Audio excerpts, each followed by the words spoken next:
Okay, good afternoon, everybody. Good afternoon.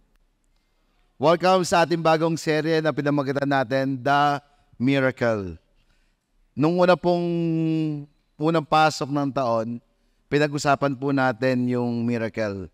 But ngayon naman po, pag-usapan natin the miracle. All the miracles thing become possible because of the miracle that happened. Without this miracle, there's nothing for us to celebrate Christmas. The miracle happened, or the birth of Christ is something that we can celebrate this Christmas. Kung hindi daw po ito nangyari, wala daw pong himala na maaaring mangyari sa ating mga buhay. December is a celebration month. Whether you or on high or on low, we can find ways to celebrate. Tama ba? Ang buwan ng Disyembre ay araw ng celebration. Andito yung family reunion, yung mga kabatch, magkikita-kita muli. Ano pa, mga magkakabarkada o yung mga galing ibang bansa nagsisiuwian.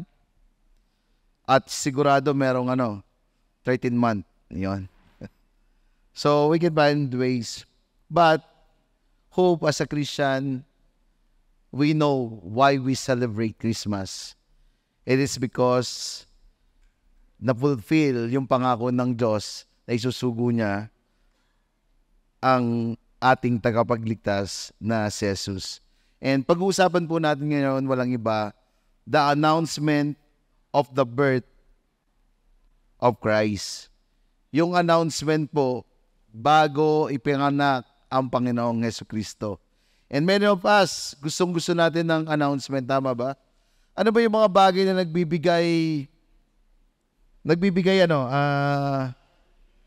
pagka sinabing announcement, ito yung nagbibigay sa ating kagalakan o kasiyahan.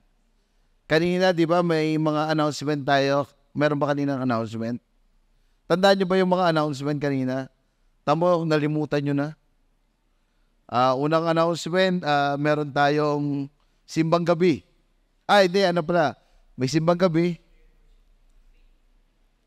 Tapos pray and worship night. Ako nga, limot ko din, Pinagmitingan pa namin yun. Pero sa mabas, pagka may announcement, gusto ba natin yun o naalala natin? Depende kung mahalaga sa atin, di ba? Tama ba? O halimbawa, pagka itong announcement, nakaka-relate ba kayo dito? Matutuwa ba kayo? Pagka sinabi ng inyong barangay, may ayuda. Ayan. Di ba pagka may announcement na ngayon, pupunta agad kayo? Hindi. O yung yung usong-uso ngayon, pagka sinabi may announcement, meron na tayong 13-month!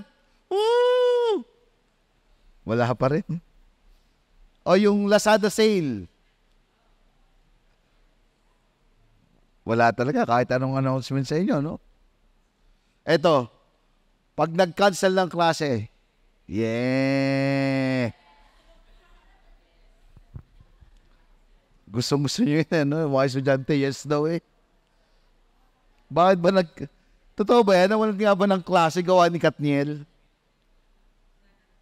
Sa mapas, siguro marami tayong announcement that we want. Yung may nakapasa ng board exam. Gusto rin natin yung announcement, yung mga na-engage na dito. Meron kayong kilala na engage na. Especially yun. Mga posing na kagana. Kanina lang, umatid kami ng birthday yan. Akala namin birthday yan. Yung pala, nag-propose din ng engagement. So, yung guy, naiiyak siya. Mga celebration, mga announcement na talagang maganda. And hindi lang po yon yung gender reveal. But ano ba yung announcement? Announcement are only significant when they change our lives. Yung announcement daw ay significant ito, mahalaga ito, kung truly it will change our life. And I believe when we hear this message, the announcement of the angel of the birth of Christ, hope it will change our life. Can we all stand up today bilang paggalang sa salita ng Panginoong Diyos? Basahin natin ang Mateo chapter 1, verse 1 to 23. Ganito ang pangyayari sa pagkapanganak kay Jesucristo.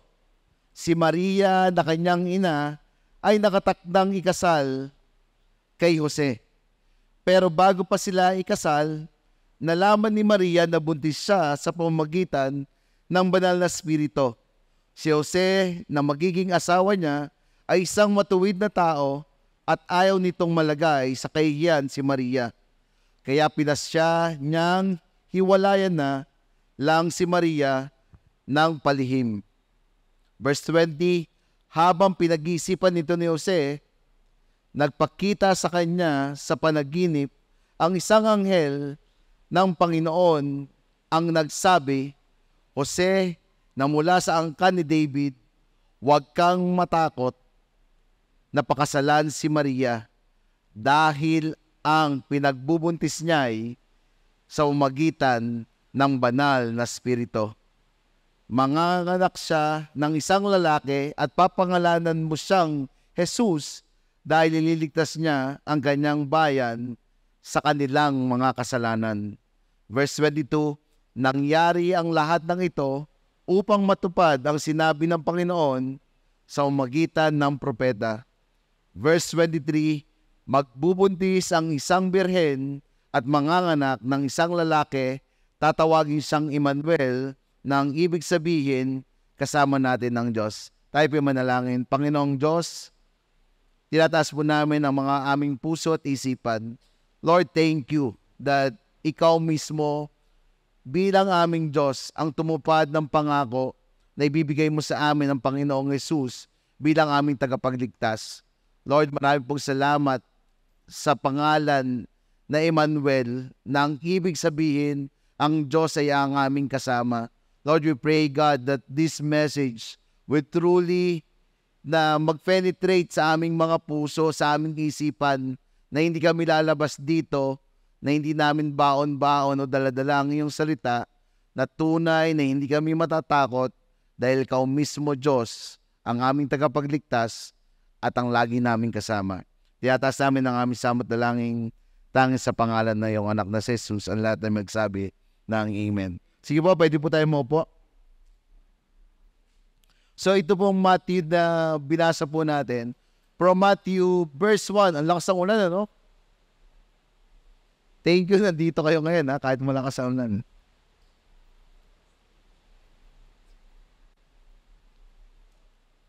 So yung Mateo chapter 1, verse 1 to 18, ito po yung genealogy. Kung makikita po natin, ito po yung talaang kanan,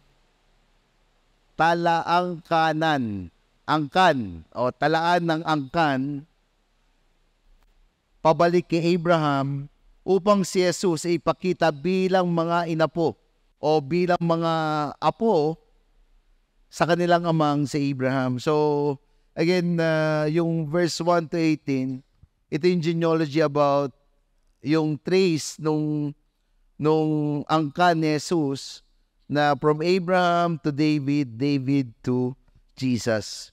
And makikita rin po natin dito na yung announcement na ito po ay nagbigay ng matinding problema or pagbibigay ng sobrang masalumuot na pangyayari sa buhay ni Maria at ni Jose. That ito pong nangyari po dito is just like parang sila po ay ordinary people na pinili ng Panginoong Diyos, and because of this scenario or situation, truly nabago po yung kanilang buhay. Nabago po in the sense that their relationship is in danger, that their life is in danger. Parang tayo, di ba, nung ordinary kang tao, tama ba? Nung wala ka pang Kristo, parang ang dali lang ng buhay. Pwede mong gawin ang gusto mong gawin. Pwede mong isigaw ang gusto mong isigaw. Puto ko chita! Or wala ka nang pakialam kung anong magwawalwal ka o magwala ka dyan. But now, when you become a Christian, hindi ka lang nakatingin sa tao na nakatingin sa iyo, but also you have the God, the Holy Spirit, who really convict you. In the same time, sa kanila po, ganito po yung nangyari. Na yung relationship nila bilang magjowa, bilang engaged, ay truly magsiseparate po sila. At hindi lang po yun, pati ang buhay nilang dalawa ay nasa bingit ng kamatayan. Why? Verse 18, sabi dito, ganito ang pangyayari sa pagkapanganak kay Jesucristo. Si Maria na kanyang ina ay nakatakdang ikasal kay Jose. The story po of Mary and Joseph ay sila po ay ikakasal na. They are engaged. So, nung Jewish time po, ang relationship po o yung bago po kayo dumating into marriage, may tatlong aspeto po na pupuntahan kayo. Una muna, kailangan yung both parties, yung magulang nung groom at nung bride, ay kailangan mag-usap. Tapos yung groom magbibigay pa ng dowry doon sa bride para po payagan siya na ibigay yung kamay ng kanyang anak. So after po noon, dun pa lang po mag-engage. Pagka na-engage na po sila, kailangan na pong i-announce sa buong baryo. And pagka daw po na-i-announce sa buong baryo at they are engaged, hindi na daw po basta-basta pwedeng maghiwalay. Alam ba, di ba, yung ginose na lamang, parang, alam niyo ba yun? Sino dito na-ghost na kayo? Ay, ayaw tumaas sa mga campus. Pero sa mga ngiti niya, parang nag-ghost na tayo. Pero yan, yung parang chinat ka, tapos naging mag-on, tapos bigla na lang hindi nagpakita. But in that time, hindi po pwede yun. Pagka na-engage ka na, kailangan dumaan po sa law or kailangan nyo munang mag-divorce para po maghiwalay kayo. Ganun po katindi nun. And after nun, yung ikatlo, doon na po yung kasalan na magaganap. And sa kanila po, ito po yung nangyari. Si Maria ay kanyang nakatakdang ikasal kay Jose, pero bago pa sila ikasal, nalaman ni Maria na buntis siya sa pamamagitan ng banal na spirito. Ito na, magjowa. Tapos siguro habang sila ay naglalakad, holding hands while walking. Tapos nakikita niya, Maria, ba't lumalaki ang tiyan mo? Joseph, buntis ako. Sabi niya, ba't ka buntis? Dahil sa banal na spirito. Palagay mo kung sa iyong mangyari yun, o mapakinggan mo yun, maniniwala ka ba? In this time, truly, that si Mary po ay nabuntis sa magitan ng banal na spirito, pero yung comprehension bilang tao, si Jose, ay hindi po niya kaya-comprehend. That's why the miracle, ibig sabihin po yung pangyayari po na mabuntis yung babae na birhen, ay napaka-no po nito, lalo na kung titingnan po natin sa science. Kailangan po ng male and female to intercourse para po mabuo ang isang bata sa sinapupunan.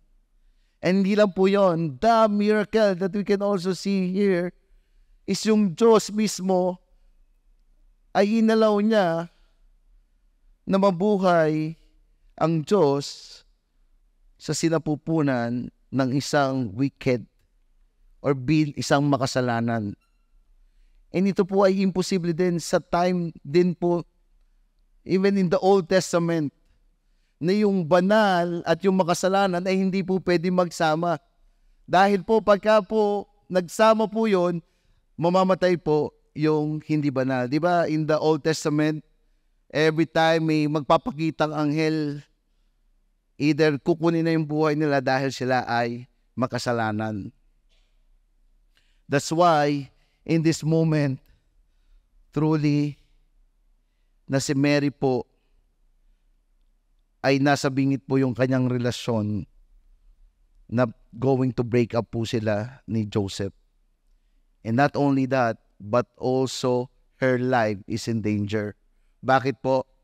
That time, pagka po ikaw ay in fornication or doing immoral, nakikipag-sex ka outside in the boundary of marriage, it's a mortal sin po. Although it's a mortal sin today, but in that time, yung mga tao po doon, pagka napatunayan ka, halimbawa like po si Mary and si Joseph, they are engaged already, pero hindi pa po sila pwedeng magsiping po nung magsiping. Kaya po pagka nalaman na buntis po si Mary, sabi daw po doon, papatayin daw po siya sa pamamagitan ng pagbato. That's the culture before. Kaya medyo parang mag-a-adjust tayo. Ang titingnan po natin yung kultura noon, time na namubuhay si Jesus, namumuhay si Mary. Pero pagka yung time po natin dito, many are liberated already. But in this time, that's why yung buhay po ni Mary is in danger. Not only that,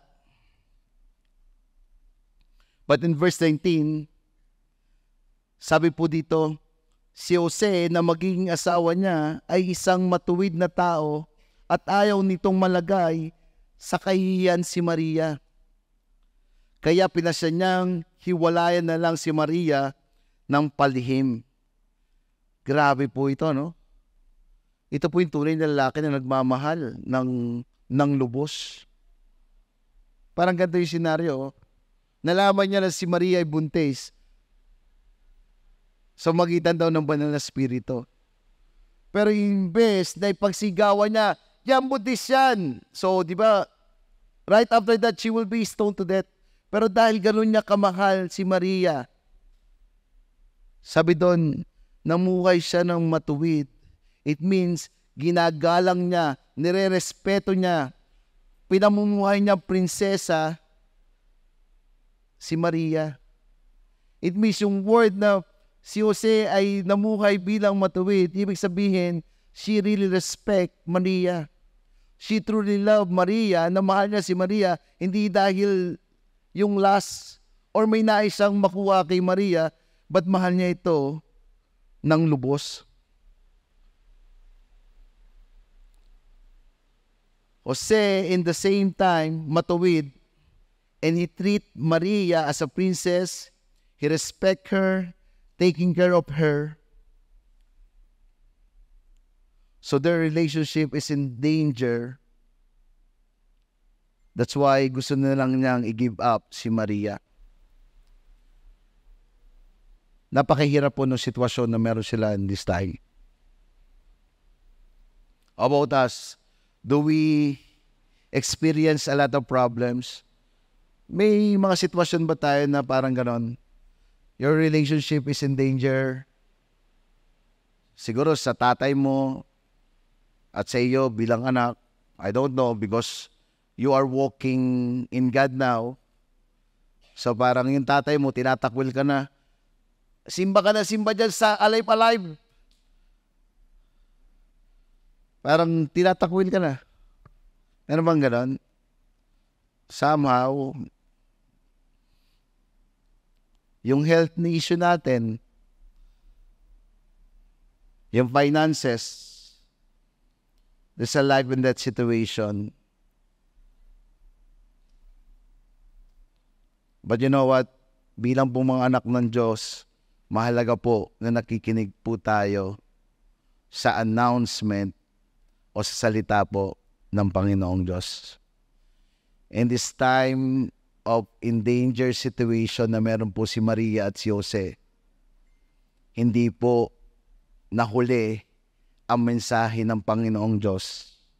Ito po ay tamang-tama at saktong-sakto sa sitwasyon po na ganat. God spoke to remind His people of His promise to bring its fulfillment.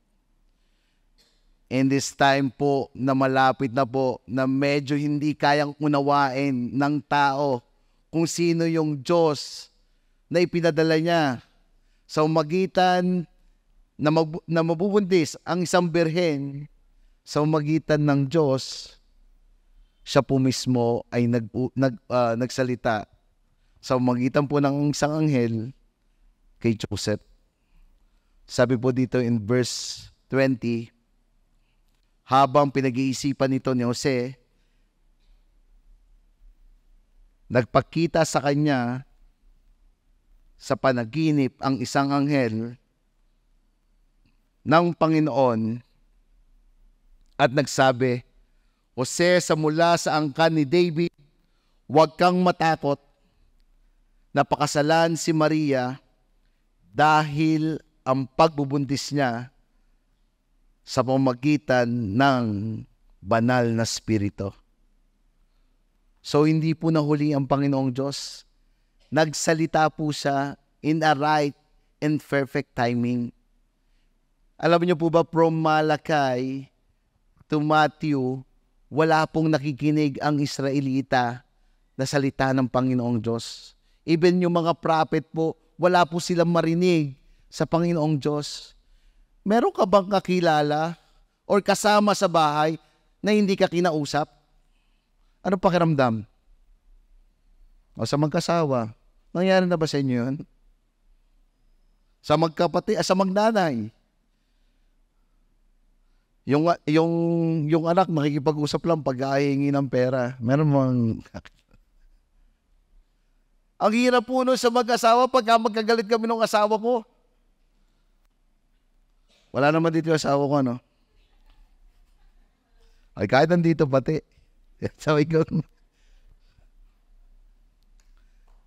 ang hirap po nun yung hindi ka kikibuin. Kasi ba, honey, kumain ka na? Hachi. Tignan mo na, parang mananampalataya ka ng Panginoon, pero for 400 years, hindi ka nakakapakinig. Pero when the first time God spoke sa pamamagitan po ng anghel, ang sabi noon, do not fear, huwag kang matakot, pakasalan mo si Maria. It means, huwag daw po tayo matakot, bagko sundin natin kung ano ang ninanais ng Panginoong Diyos sa atin. Why? Dahil po dito, ito po ang fulfillment ng pangako ng Panginoong Diyos. Gagamitin niya ang buhay ni Maria at buhay ni Joseph para sila po ang magpalaki sa darating na Misaya.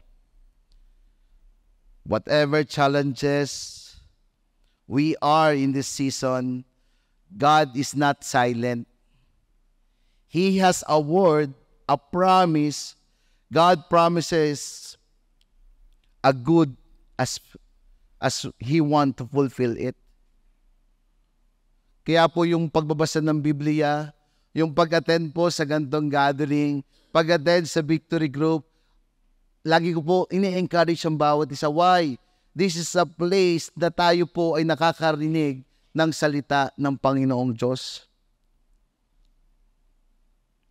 Ano man ang challenges, ano man yung season natin ngayon, hindi po natin makukuha ang sagot sa Facebook, sa YouTube, o kung saan pa man, but we can hear it from the Word of God. Ano sabi ng Panginoong Diyos?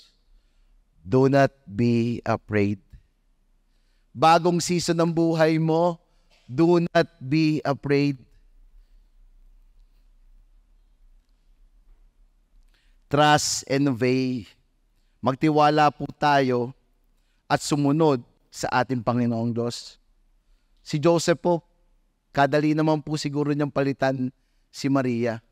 Although, kailangan niya ng divorce na gagawin niya, pero kung tutusin, walang mali kay Joseph. Di ba parang sa kanya, wala akong mali. Malinis ang aking isipan, ang aking puso, na wala akong ginawa sa iyo, bakit ka buntis? Hindi ba pwedeng kumain lang ng pakwan? Parang ganon. Pero hindi. Sabi doon, it is a promise of God na isisilang sa magitan ng Birhen Maria. Joseph obeyed God and proceed to marriage plan. Nag-obey po si Joseph kahit ano pong hirap at patuloy din po niyang ginawa yung marriage plan. Kasi dito, malapit ka nang ikasal. Namumblema ka na sa pampakasal. Tuloy lang. Magpro-provide ang Panginoong Diyos. Si Joseph po hindi niya sinik yung approval ng iba, but he chose what is right, and it is the Word of God. Ang mensahe po ay dumating sa tamang panahon. Imagine, kung nagpatagal-tagal pa ang Panginoong Diyos na sabihin ito, baka mas matindi pa yung breakup ni Mary and Joseph sa breakup ni Katniel. O diba? Si Katniel, nagulantang ang buong mundo. Tama ba? May picture ba tayo ni Katniel? Ayan ho. Pagtingin ko ng Facebook ko, lahat ng mga may story, oh. Pati si Vince, Daniel Padilla. At saka, ano ba ito si Vince? Akala ko si Vince, si Daniel Padilla eh. Lahat nagulantang, ano? Pero imagine, kung nahuli ang Panginoong Diyos na hindi siya nagsalita kay Joseph, mas gulantang ang mundo. Kawawa tayo. Bakit? I don't know. Kung sa ibang tao, ipupulpil ng Panginoong Diyos, pero hindi kay Mary and Joseph. What do I mean? Yung timing po dito, crucial. But God came just in time. It was the fulfillment of the long promised Christ. Start pa lang po ng Genesis o nung tapon po kay Eva at Adan, nung pinalayas po sila sa Garden of Eden, ipinapisay na po kaagad doon na yung kumagat yung paang kakagatin niya, ito ang dudurog sa kanyang ulo at siya'y manggagaling sa lahi ng babae. At yung lahi po ng babae na ay kay Eve, sa umagitan po ni Jesus. And this time is a fulfillment of a long promise, Christ. The long wait is over. God is never late and God is always on time. Pwede mo sabihin, God is always on time. Kaya huwag kayong mawala ng pag-asa. I also speak into me, wag po tayo mawala ng pag-asa. God is always on time. Babanggitin ko sana si Ronche, wag na. Second point, hindi lang po God has spoken, but God will save. Matthew 1:21, manganganak siya ng isang lalaki at pangangalanan mo siyang Jesus dahil ililigtas niya ang kanyang bayan sa kanilang mga kasalanan. Ang sabi po ng anghel kay Joseph, magkakaanak kayo, pero papangalanan mo tong Jesus. That time po, ang pangalan po ay very powerful. Pagka po binigyan ka ng pangalan, ito po ay may kaakibat kung sino ka at kung ano ang plano sa iyo ng Panginoong Diyos. At in this time, siguro si Maria o si Joseph, may pwede siyang gustong ipangalan kay Jesus. Or pwede naman Junior Joseph. Pero hindi, because Joseph need to obey kung ano sinasabi ng Panginoong Diyos sa kanya. At sabi po dito, Jesus yung Jesus po yung ipapangalan nila. It means the Lord saves. Ang ibig sabihin po ng Jesus, ang Panginoon ang magliligtas. Jesus came to earth to save us. Hindi po natin kayang isave ang sarili natin sa kasalanan as a consequences nito. No matter how good we are, hindi po natin kayang i-eliminate ang kasalanan. Di ba? Di ba po? Kaya po, pinangalanan si Jesus na Jesus dahil siya po ang Panginoon na tagapagligtas. So what is our application? It should be siya po ang ating Panginoon. Meron pong pag-surrender, meron pong pagsuko sa ating Panginoon. Yung pong pagkapanginoon at tagapagligtas, ito po ay magkaakibat. Hindi po pwedeng buy one lang. It should be like a buy one, take one. Kailangan po laging magkasama siya. Yes, minsan nauuna po yung pagiging pagkakaligtas po natin. Sino dito na one-to-one ka na? Na-sharean ka ng gospel? Di ba pagka sinabi, gusto mo bang maligtas? Ayaw mo bang mapunta sa impyerno? Opo. Pero sabi doon, di ba? When we confess that Jesus is our Lord and Savior of our life, you will be saved. Kaya po yung pagka-Panginoon at pagka-Diyos niya at tagapagligtas natin, ay ito po yung magkaakibat. What is our application? Thank Christ for His death on the cross for our sins, and let us allow Him to take control of our life. Magpasalamat po tayo na dumating si Jesucristo at kinuha niya ang ating mga kasalanan. Na tayo po bilang makasalanan, nung tinanggap natin siya, tinanggal na po niya ang ating mga kasalanan, at patuloy po tayo nagkakasala, kinukuha niya po yung ating mga kasalanan. But in the same time, ibigay po natin sa Kanya ang manibela na siya po ang magmaniobra ng ating mga buhay. Ang good news po is that if we trust in Him and have Him as our King, we will have eternal life. Kaya po, every time we see the baby in the manger, sabi na iba, it's just only a baby.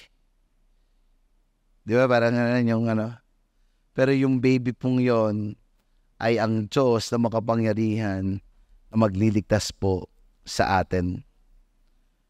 Matthew 1:22, nangyari ang lahat ng ito upang matupad ang sinabi ng Panginoon sa pamamagitan ng propeta. Again, ang lahat pong ito ay pangyayari na dapat na maganap dahil ito po ay matagal nang ipinapisay noong pa. Even in the Isaiah, in Jeremiah, pinopropesiya na po na darating ang sanggol na ating pong Mesaya na tagapagligtas. Kaya po itong Christmas, hindi po masaya ang Christmas kung walang Mesaya. Sabihin po yan, hindi masaya ang Christmas kung wala ang Mesaya. Ang pinaka-mesayang Christmas, pag tinanggap mo si Lord bilang iyong Panginoon, o tinanggap mo si Jesus bilang iyong Panginoon. God has not forgotten His people. God is always known by His people to save them from their troubles, even from their sins. Ang Panginoon po ang ating tagapagligtas. God will save. Third point po na meron po tayo, God is staying. Magbubuntis ang isang berhen at manganganak ng isang lalaki, tatawagin siyang Emmanuel, na ang ibig sabihin, kasama natin ang Diyos. Kanina po, Jesus means Lords who save. Ngayon naman po, Emmanuel, ang ibig sabihin po nito, kasama natin ang Panginoong Diyos. God is with His people. He always was with His people. God promised to David that there will always be someone who will sit on the throne to lead His people. At ito po yung pangako na natupad nung ipinanganak po si Kristo. God is always be there to lead us in victory, to give us direction, justice, counsel, assurance, stability, salvation, eternal life. It means po, God with us through every action of our life. Sa bawat aspeto po ng ating buhay o sa bawat po na ginagalawan natin, ang Panginoong Diyos po ay kasama natin. Kung tayo po ay nagsisimula pa lang po na lumalakad sa Kanya at medyo struggle tayo, nahihirapan tayo, gusto ko po kayo encourage. Patuloy-tuloy lang po tayo. Bakit po? Ang Panginoong Diyos po ay kasama natin. Pero kung ikaw po ay medyo matagal-tagal ng Kristiyano, gusto ko pa rin po ikaw i-encourage. Magpatuloy po tayo maging malakas sa paglakad sa Kanya. Bakit po? God is with us. At kung matagal ka na po, hindi ko po sasabihin na mag-give up ka. Sayang naman po. Patuloy pa rin po tayo because God is with us.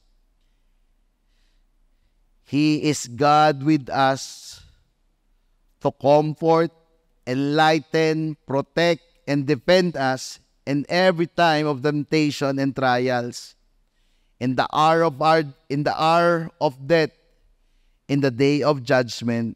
God with us, in us, and we with and in Him to all eternal life.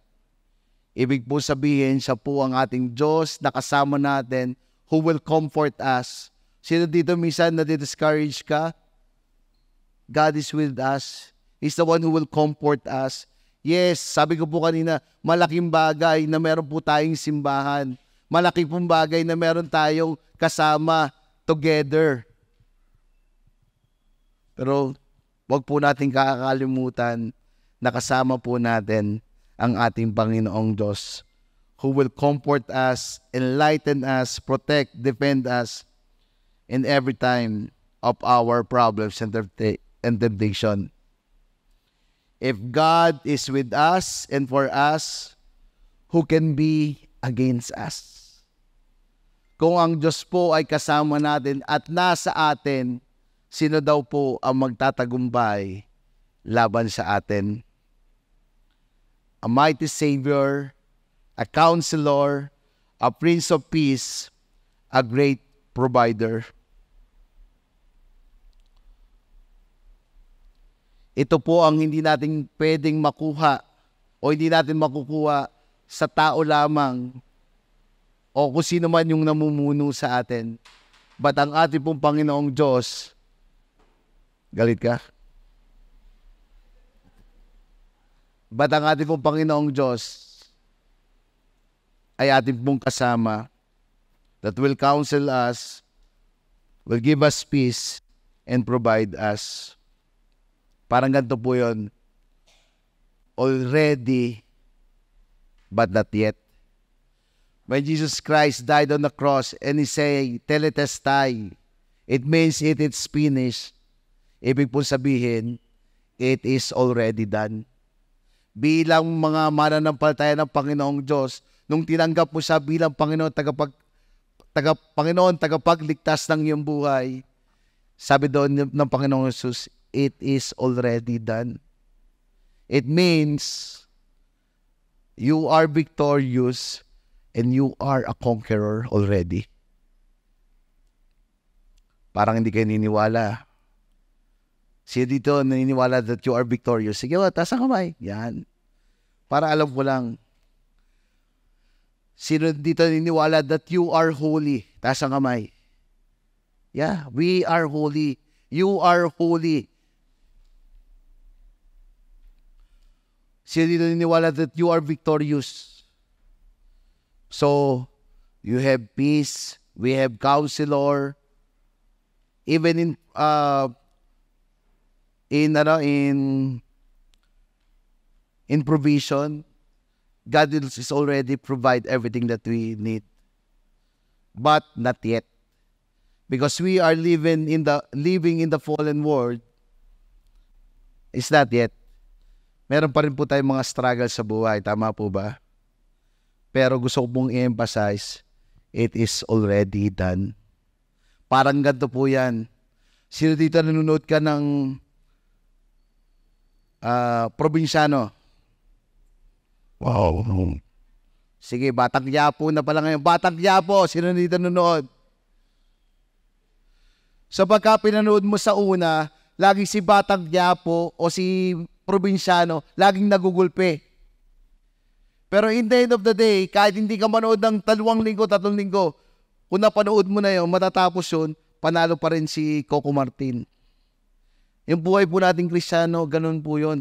When we accept Christ as Lord and Savior of our life, it is already done. You are a conqueror already. You are an overcomer already. You are holy already. But not yet. So, ano po yung ending nito? In the end of the day pa rin po, ang tanging mananalo ay ang Panginoong Jesucristo na nasa atin because it is already done. So if God is with us, who can be against us? The message is not just ordinary message. It is a message of hope and fulfillment of God's promise. Tayo po tumayo.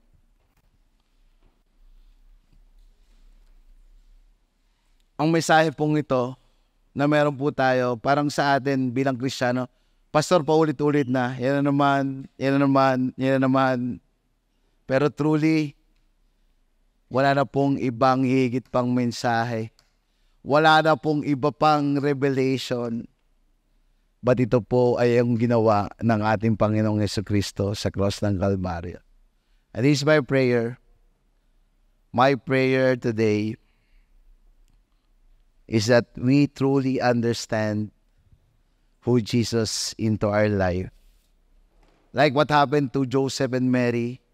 Ano po yung nagkameron po sila dito? When they hear the announcement, nung napakinggan po nila yung announcement, unang sinabi ng Panginoong Diyos, huwag kang matakot. Ikalawang sinabi po ng Panginoong Diyos, sumunod ka. Dahil ang pangako ng Diyos na Messiah ay padating na. Now, we already know that Jesus Christ came. The Messiah is already came and He saved us already. So like Mary and Joseph, pwede ba tayong wag po natin ituon ang ating mga sarili sa takot, but there's a stability po. There's a fulfillment po na yung pangako po ng Diyos ay natagumpay na po. At hindi lang po yon, may kaakibat po ito na pagsunod. Can we pray for the Lord today? Lord, thank you for your message that truly you are a God who really in timing. Lord, we pray, God, that your message today is in timing. Na maaari some of us nandito, Panginoon, kami merong takot, meron kaming mga bagay na hindi sinusunod sa nais mo na gawin namin. But today, Lord, we pray that it's you, Lord, who encourage us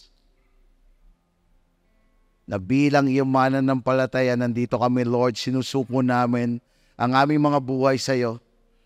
Kung tunay na sinabi namin na kami ay meron ng kaligtasan, dahil tinanggap ka namin, Panginoong Jesucristo, dalangin namin na mas lumago yung pagiging Panginoon mo sa amin.